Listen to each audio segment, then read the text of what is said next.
Bom, então, bom dia. Meu nome é Bruna. Nosso grupo é composto por mim, Bruna, Bu, pela Bruna Medeiros, pela Bianca, Cristine, a Lueli, o Michael e o Otávio. E nós vamos apresentar o nosso trabalho sobre hipocalemia e hipercalemia.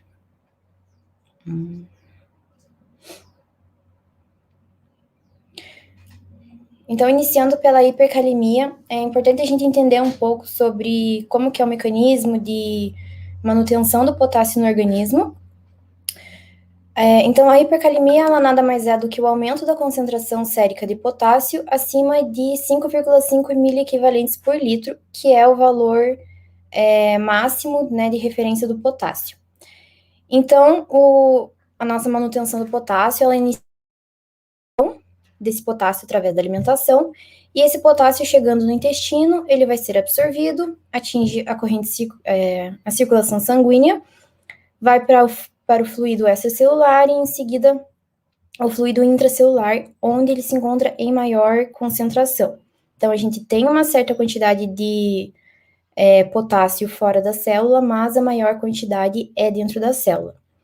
E o excesso de potássio que pode acontecer, né, de estar na corrente sanguínea, a gente tem basicamente duas formas de eliminação, e a principal delas é através da urina, e somente 10% é excretado através das fezes. Então, com isso, a gente consegue entender o mecanismo e as principais causas que vão estar relacionadas com a eliminação da urina.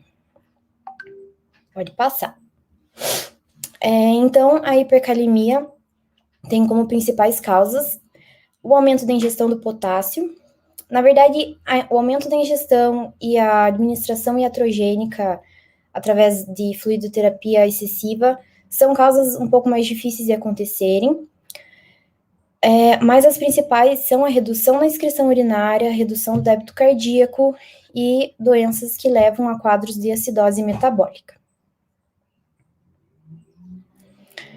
Então, começando pelo hipoadrenocorticismo, que é uma causa que é bem importante e que normalmente vai levar a esse quadro de hipercalemia, porque no hipoadreno a gente tem uma insuficiência das células do córtex adrenal. E essas células, através lá do sistema renina-angiotensina-aldosterona, vão formar a aldosterona. E essa aldosterona, ela tem a função de estimular a reabsorção de sódio e eliminar o potássio, né, agindo lá nos rins. Então, no hipoadreno, a gente vai ter uma redução dessa aldosterona sendo liberada e, consequentemente, a gente vai ter uma ação contrária. Então, o potássio que vai ser retido e o sódio vai ser eliminado. E aí a gente vai ter um quadro que é bastante comum, que é de hipercalemia com hiponatremia. E é importante lembrar que esse quadro ele acontece principalmente no hipoadreno primário. No hipoadrenocorticismo secundário, por mais que os sinais clínicos sejam parecidos, o animal não apresenta esse quadro de hipercalemia com hiponatremia. O inibidor da ECA eu coloquei aqui junto com o hipoadreno, porque ele vai acabar tendo um mecanismo muito parecido. Porque o inibidor da ECA, né, inibidor da enzima conversora de angiotensina, ele vai reduzir essa conversão de angiotensina 1 e angiotensina 2. Então, consequentemente, a gente vai ter menos aldosterona sendo eliminada, e aí a gente vai ter o mesmo mecanismo de retenção de potássio e eliminação de sódio, também levando a um quadro de hipercalemia com hiponatremia. Outra causa muito importante é a acidose metabólica. Então, para entender, né, a alteração do potássio em do pH em 0,1 leva a uma alteração em 0,6 miliequivalentes por litro de potássio no sentido contrário.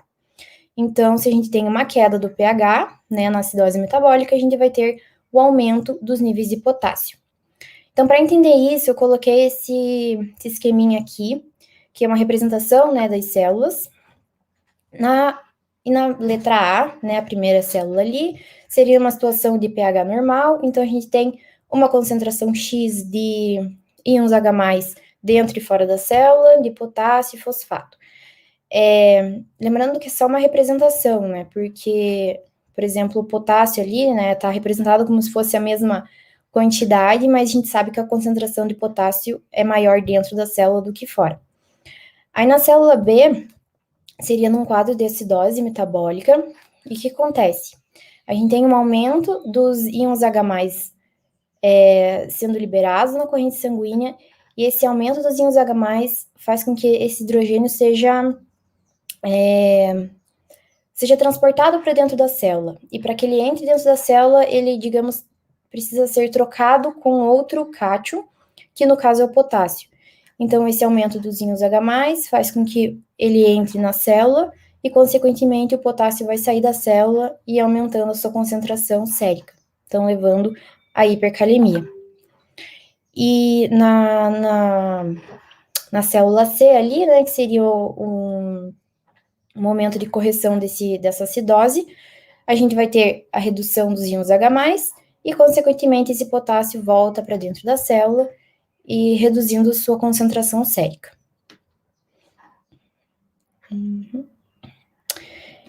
Outras causas que também podem levar a esse quadro de hipercalemia seria a administração de diuréticos poupadores de potássio, como a espironolactona, então é comum de acontecer, porque, como a gente sabe, os diuréticos vão aumentar a eliminação de urina, mas os poupadores de potássio vão reduzir a excreção desse potássio, né? Então, a gente vai aumentar as concentrações de potássio no organismo.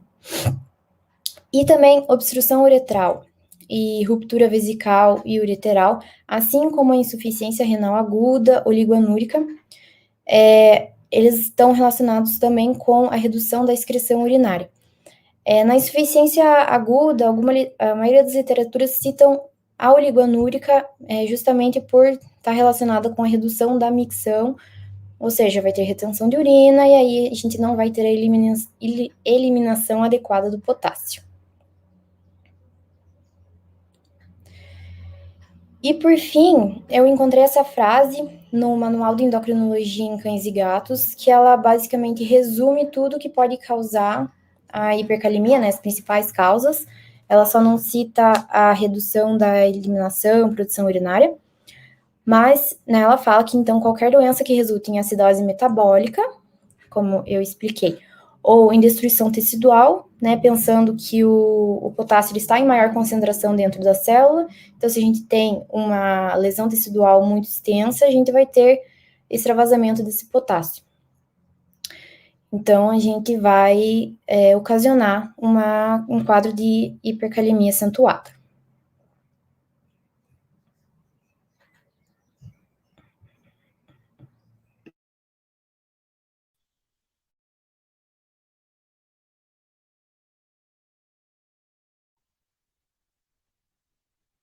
Bom, com relação à conduta diagnóstica, é necessário dividir o que é exame de triagem e o que é exame de confirmação. Com relação à triagem, como já bem mencionado, né, tem relação com a história pregressa desse paciente. É importante saber o histórico dele para saber se existem doenças crônicas relacionadas, porque a hipercalemia tem bastante relação com a baixa excreção de potássio na urina. Então, aqui deve haver uma pesquisa de doenças relacionadas a esse sistema, como insuficiência renal, obstrução uretral, uroabdômen, enfim. Também com relação ao histórico do paciente, deve-se avaliar se esse paciente já foi internado, se ele está internado também, e se ele recebeu muita fluido contendo potássio no internamento, se ele recebeu altas doses de fármacos que poupam potássio, como a espironolactona, inibidores da angiotensina também, como o enalapril, ou bloqueadores da angiotensina, como o losartana. Com relação ao exame físico, a hipercalemia, ela pode ser assintomática, né, o que é difícil de acontecer, na verdade, e quando tem a presença de sinais clínicos, o paciente pode apresentar fraqueza muscular, já que tem prejuízo na excitação celular e, consequentemente, também na contratilidade muscular. Por conta dessa alteração na excitação das células, os sinais clínicos mais evidentes estão relacionados com a função cardíaca, porque vai alterar a estabilidade do miocárdio e pode causar bradicardia, alterações no eletrocardiograma, arritmia, parada cardíaca e morte. Além disso, também como exame de triagem, pode ser realizado hemograma, bioquímico e urinálise, e eles vão servir para buscar a causa de base da hipercalemia, principalmente os bioquímicos e a urinálise, voltados especificamente para avaliação da função renal. Com relação à confirmação, deve ser feita a dosagem do potássio sérico através da hemogasometria, para identificar se tem acúmulo de potássio. Além disso, também identificar se tem o pH baixo, para fazer o diagnóstico da acidose, e também por estar relacionado com acidose metabólica, essa hemogasometria também vai nos apontar queda do bicarbonato. No eletrocardiograma, aqui tem as imagens. Na primeira imagem, a onda T está estreitada e elevada, que indica uma hipercalemia leve. E na segunda imagem, o intervalo QRS está prolongado e a onda P está um pouco mais alargada, que indica uma hipercalemia moderada. Também tem a hipercalemia grave, mas ela é mais comum em humanos e em animais não é tão comum, ela não está tão presente.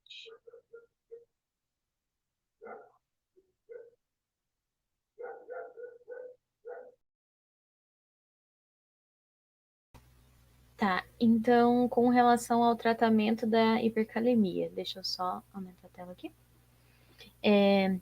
Quando você tem alterações já no eletrocardiograma, você tem potenciais arritmias ou arritmias realmente acontecendo, é importante que você faça o tratamento emergencial desse paciente. Esse tratamento seria o gluconato de cálcio a 10%, a dose de 0,5 a 1,5 ml por quilo, você faz de 3 a 5 minutos. Essa administração de cálcio, ela não faz com que haja a redução dos níveis séricos do potássio, mas ela faz com que se estabilize o potencial de membrana das células cardíacas, né, faz uma estabilização, e isso faz com que reduza os efeitos cardiotóxicos do potássio, mas ele efetivamente não reduz os níveis de potássio no sangue, tá? O efeito dessa administração vai durar em torno de 20 a 30 minutos, por isso que depois que você administrar o cálcio, você precisa pensar em outras terapêuticas para realmente reduzir o potássio. Mas esse seria um tratamento emergencial. Uma das coisas que você pode fazer, né, depois do cálcio, seria a administração de bicarbonato de sódio, na dose de 1 a 2 miliequivalentes por quilo.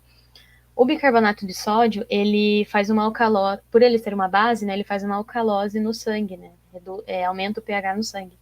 Isso faz com que haja um estímulo da saída de hidrogênio de dentro das células.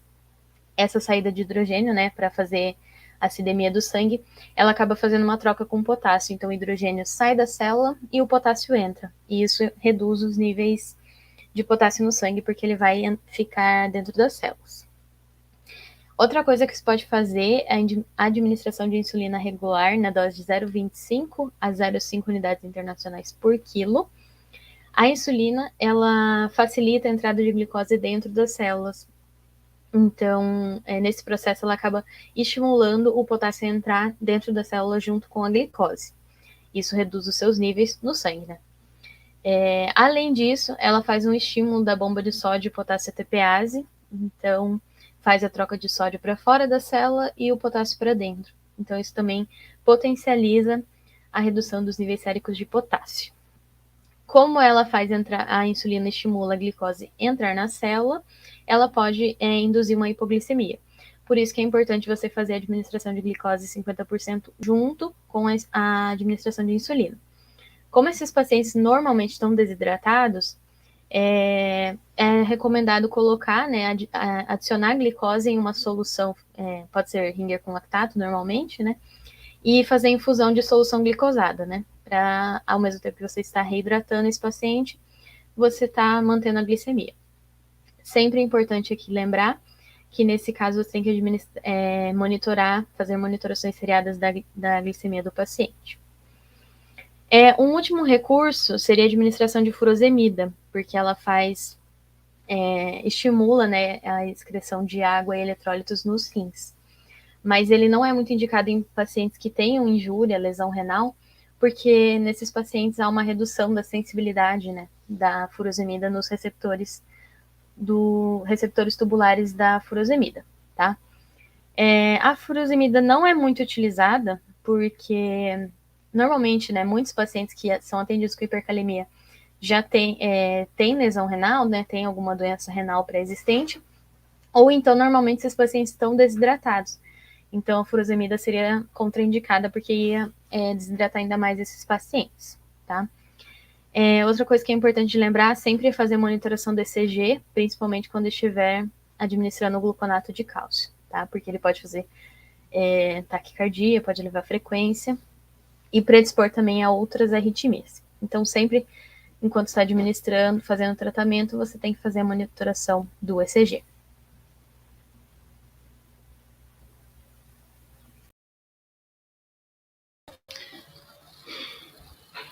Agora a gente vai falar um pouquinho sobre a hipocalemia. É só colocar isso. Então tá. A hipocalemia, ela é caracterizada, definida como a diminuição na concentração de potássio sérico em relação aos níveis de referência. A hipocalemia, ela pode ser causada por dois grandes grupos. Primeiramente, o balanço externo e também o balanço interno. O balanço externo, ele é caracterizado por perdas gastrointestinais, que podem advir de vômito e diarreia, também pelas perdas renais, que podem ser ocasionadas pelo uso excessivo de mineralocorticoides, também pelo uso de diuréticos, onde a perda de potássio ela ocorre pela urina, também na acidose tubular renal e na diurese pós-obstrução. Ainda no balanço externo, a hipocalemia ela pode ser causada pela deficiência dietética, onde o animal consome menos potássio do que ele deveria consumir. E também pelo segundo grupo, que é o balanço interno, onde a causa da hipocalemia pode ser pela administração excessivamente rápida de bicarbonato, também pela insulina com a administração de glicose e pela liberação de catecolaminas. O potássio ele também pode estar falsamente diminuído, o potássio pode estar falsamente diminuído em ocasiões onde há administração de aspirina, bicarbonato, cortisona, também no uso de diuréticos, de etanol, de tiazida, no uso excessivo de laxantes.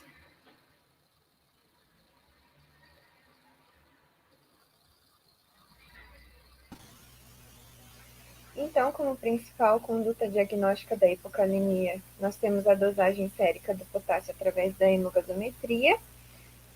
A hipocalemia ela é considerada em valores inferiores a 3,7 e 3,5 miliequivalentes por litro de potássio. Aqui nós temos uma tabela de referência dos valores de potássio em todas as espécies domésticas, porém isso varia de acordo com o laboratório e a literatura. Vale lembrar também que os gatos eles tendem a ser mais sensíveis à diminuição de potássio, então eles apresentam sinais clínicos severos em valores entre 3 miliequivalentes por litro, enquanto os cães eles tendem a aparecer sinais clínicos somente em valores inferiores a 2,5 miliequivalentes por litro. Então, a conduta diagnóstica, além da avaliação da hemogasometria, ela consiste em avaliar os sinais clínicos. Então, o animal ele vai apresentar diarreia e vômito, justamente por ser uma das perdas do potássio ser gastrointestinal. Poliúria, porque a principal perda de potássio é pela excreção renal, mediada pela aldosterona. A polidipsia compensatória à poliúria. E o animal pode apresentar fraqueza muscular, cães e gatos podem apresentar, justamente pelo papel fundamental do potássio na condução elétrica, né, na atividade celular. Os gatos, justamente por serem mais sensíveis, eles podem apresentar a ventriflexão cervical, um sinal clínico bem comum, justamente pela fraqueza desse grupo muscular que sustenta esse local. O outro sinal clínico que pode aparecer é a constipação, então pode ser feito um raio-x, onde geralmente os animais apresentam as alças intestinais aumentadas de tamanho, repletas de conteúdo, repletas de gases, justamente porque a falta do potássio vai diminuir a contratividade dessas células e vai diminuir o peristaltismo. Outro exame também que pode ser feito é o eletrocardiograma, justamente porque a falta de potássio ela vai diminuir a contratilidade das células do miocárdio. Então, pode acontecer depressão do segmento ST, aumento da diminuição da amplitude da onda T, e um aumento do potencial de repouso, justamente pela diminuição do potássio, que é responsável por essa contratilidade. Além de arritmias ventriculares e supraventriculares.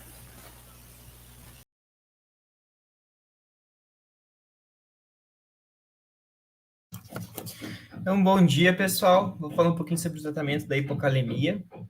Antes de mais nada, antes da gente pensar em qual o método de tratamento, a gente tem que pensar na qual que é a causa de base do meu paciente. Se ele está perdendo muito potássio pela urina, pelas fezes, ou se ele está ingerindo menos potássio também, ou se há também uma alta diferença, né, entre líquido e leque, então esse influxo de potássio para as células faz com que a concentração sérica fique menor. A gente tem que pensar nessas questões, principalmente em doenças concomitantes e uso de medicamentos que possam levar à hipopotassemia ou que tenham a sua ação, né, alterada. A gente tem que pensar na causa de base sempre, né, antes de instituir a terapia, a gente tem que pensar no método de reposição. Então, a gente tem métodos de reposição orais, intravenosos, subcutâneos, isso depende da viabilidade do paciente e do grau de severidade da hipocalemia dele, né, hipopotassemia. Basicamente, o nosso objetivo é interromper, né, e aliviar esse distúrbio eletrolítico, restabelecer os níveis séricos de potássio, né, então, trazendo esse paciente para hipopotassemia, para normopotassemia, e suplementar o potássio para manutenção em pacientes que a causa de base não pode ser tratada ou não tem cura, né. Então, principalmente doenças renais aí. Pode passar o slide. Então, qual que é o nível sérico de potássio no meu paciente? Então, a importância da gente realizar a hemogasometria, como a Lueli falou, para a gente quantificar isso e basear o nosso tratamento na reposição em si assertiva, né? E não em fazer quantidades exorbitantes de potássio, podendo causar uma hiperpotassemia. Então, a gente pode utilizar aí soluções, por exemplo, Ringer lactato, solução fisiológica, isso vai depender do estado de saúde do meu paciente. Por exemplo, se é um paciente com cetoacidose diabética, eu não posso usar solução fisiológica, preciso usar Ringer lactato. E nessa questão, tem que pensar que o Ringer lactato tem 4 mil equivalentes por litro de potássio. Então, a gente tem que descontar esse valor. Se o paciente precisaria de 30 mil equivalentes, ele vai precisar de 26, que eu adicione na solução fisiológica, na solução de Ringer lactato.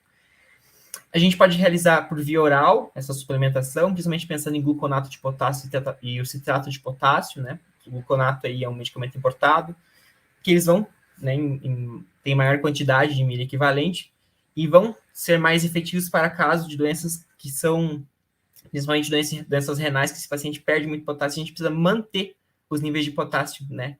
Aí, por longos períodos.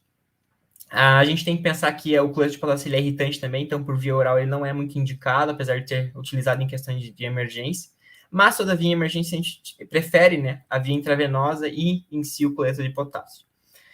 A gente também utiliza o subcutâneo, né, como alternativa, mas a gente tem que lembrar que tem que ser volumes menores, né, e quantidades menores de milho equivalente também, de potássio. Importante da gente realizar o eletrocardiograma nesse paciente, né, durante essa reposição, porque a gente pode observar aí arritmias, né, e outras alterações cardiovasculares, principalmente se a gente aumenta a dose, né, e esse efeito ele vai ser exorbitante. Então, a gente tem que tomar esse cuidado. A gente pode ultrapassar as doses de 0,5 miliequivalentes, desde que esse paciente seja rigorosamente, né, monitorado com eletrocardiograma.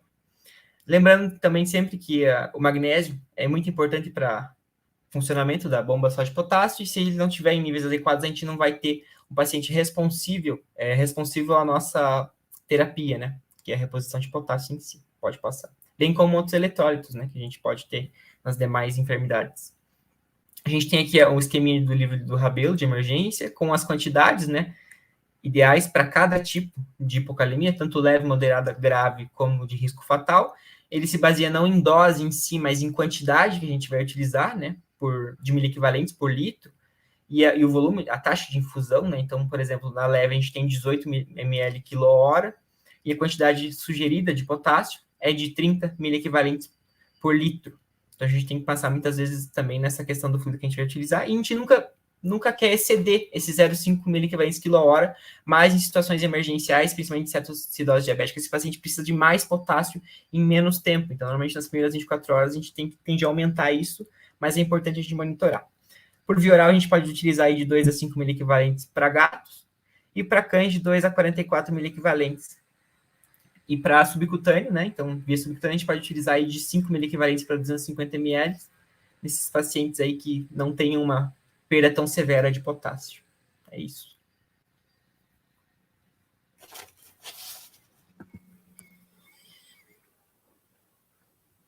Bom, a gente resolveu também pegar um caso clínico para dar um melhor norte todas essas alterações que a gente viu. A gente pegou um relato de caso e eu vou comentar um pouco para vocês agora. Então, é um paciente felino fêmea, siamês, castrada, 19 anos, 3,2 quilos, o score corporal de 3/9. Então, ele chegou na clínica apresentando a queixa principal de apatia, hiporexia, poliúria, polidipecia, disquesia com constipação por mais de 3 dias e vomitava após as refeições, porém suspeitou-se de sobrecarga gástrica devido à alimentação forçada por meio da seringa. O paciente ele já havia sido diagnosticado com doença renal crônica há mais de 2 anos e estava passando por acompanhamento médico para estadiamento da doença, apresentando períodos de melhora e piora com quadros de hiporexia, desidratação e constipação.